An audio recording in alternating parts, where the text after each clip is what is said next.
Hey everyone, welcome to another video from Stroller.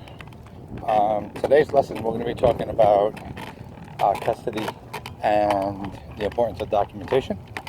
I'm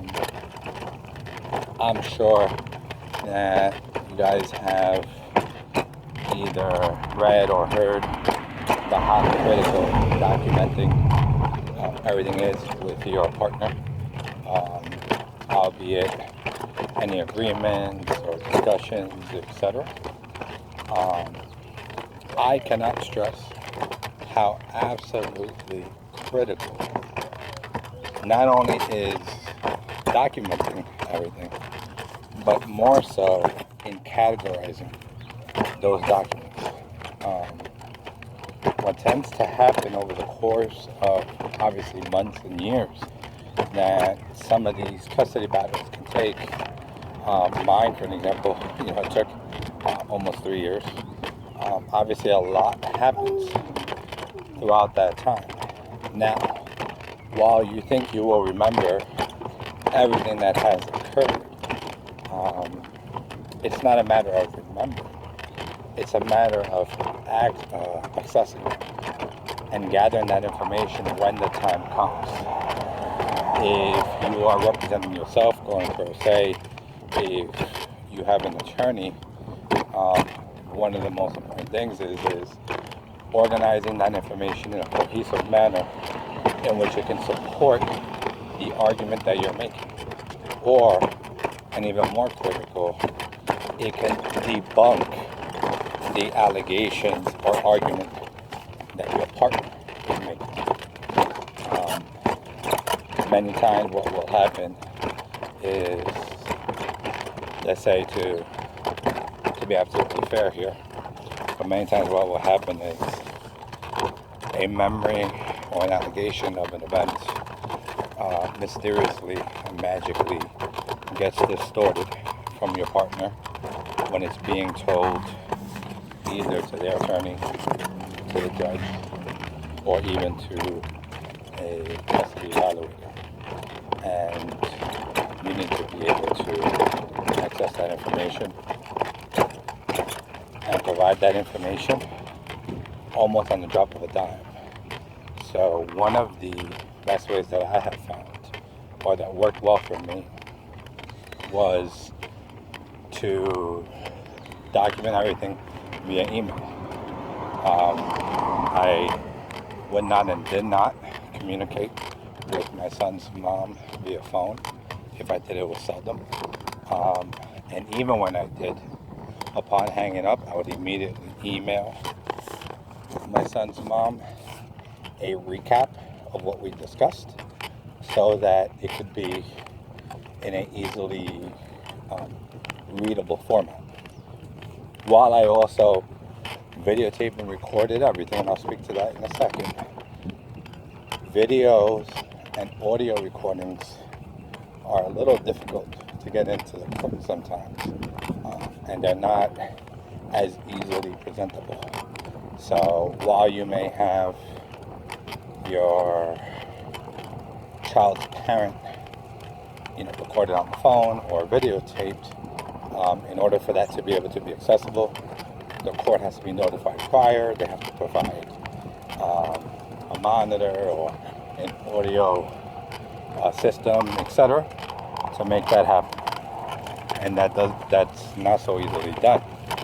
However, an email can be, let me move over a little bit here. An email can easily be obviously printed and handed in.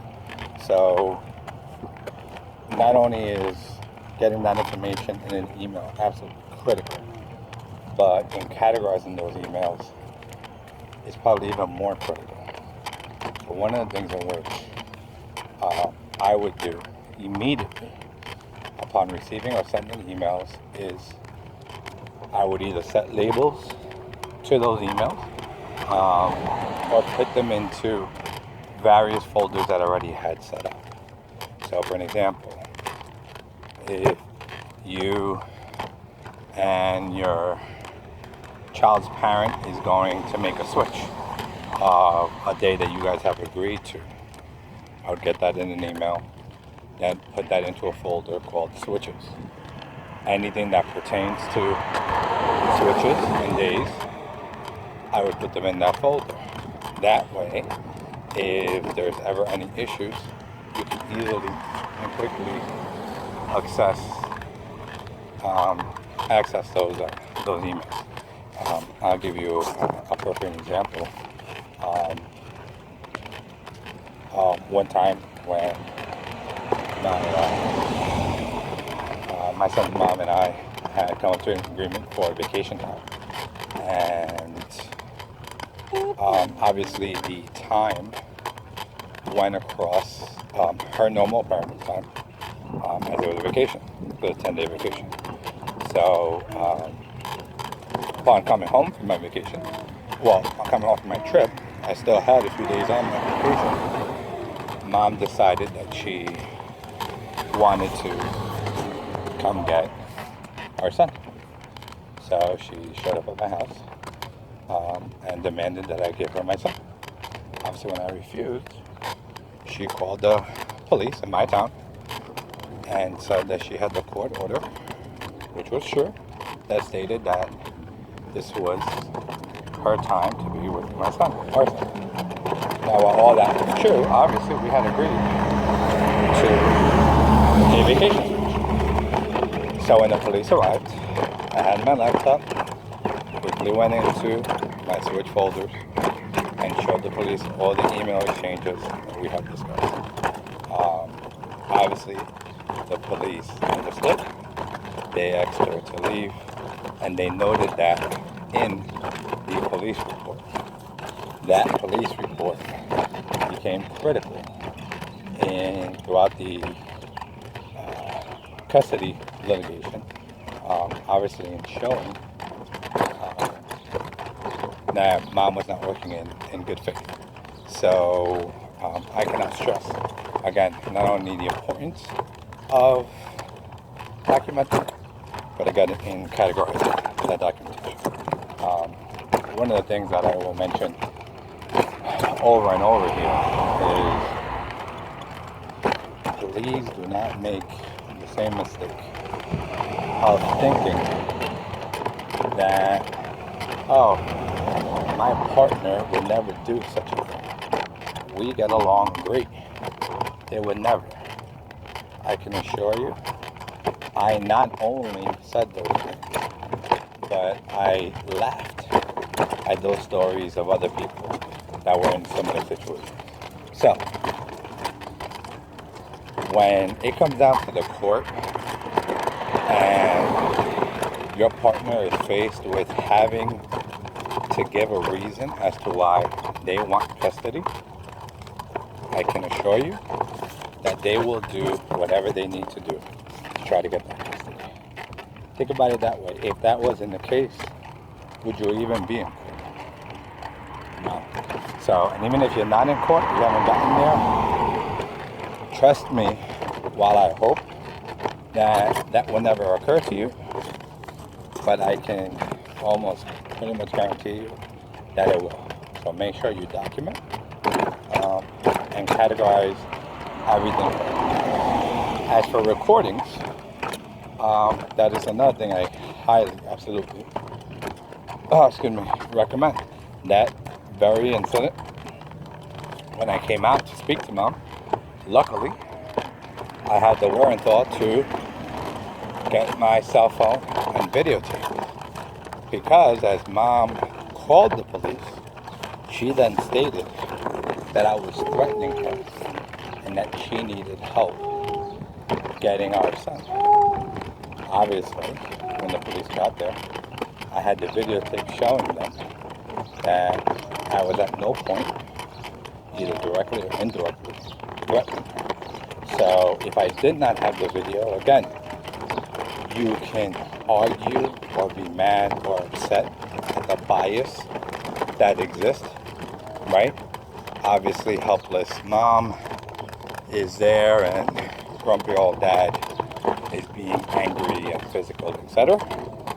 Now, while there may be certain situations where that is legit, and and I am not trying to discredit that or degrade that on any situations that are like that. Guys, if any of you guys are doing that, obviously you shouldn't be doing that, but you know, for the most part, it's like crying wolf, right? So luckily I had the video. The cops obviously saw that as well. So every situation that you're in which the other partner is going to be present, if it's a drop-off, if it's a school event, anything to that sort, I would tell you, make sure that you are absolutely videotaping.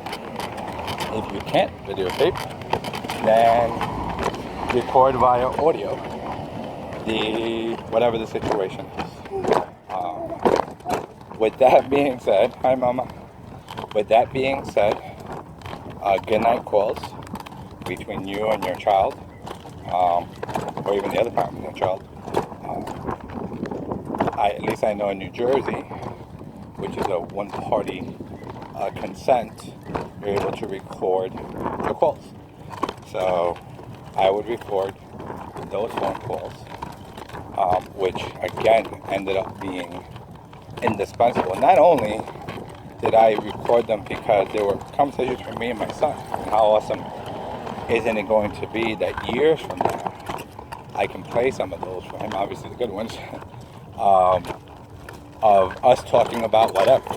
Let it be certain sports, let it be, questions about space or dinosaurs, etc. But in addition, when things would occur in which, mom wanted to get on the phone and start to try to fight for whatever reason, or hang up, I had all that recording. Yes, Mimi. Okay, guys, I'll be right back. Give me a second. Oh, okay. So it was absolutely critical. Again, those recordings made their way into court, and they obviously demonstrated some of mom's actions in front of our son. Now, mind you, and just so you can understand the severity of what you're up against, with all this, I still didn't get custody. So, at that time. So, that was a lesson learned as well, because what ended up happening was, and I'll talk about that on another videotape real quickly. What ended up happening was, I did not submit the evidence correctly to the court, because I was pro se, and none of that was ever heard with the court at that time. So that was a rough lesson learned, and one that I'll share with you guys as well, so hopefully none of you guys experience that also. Alright, so I think that's about it on the importance of documentation. If you wouldn't mind, if you enjoyed this video, go ahead and hit that like button. And also, if you haven't already subscribed to my channel, go ahead and subscribe it. I will be posting a lot more other videos on there on basically custody boot camp. Alright guys, hope you enjoyed it. Talk to you guys soon.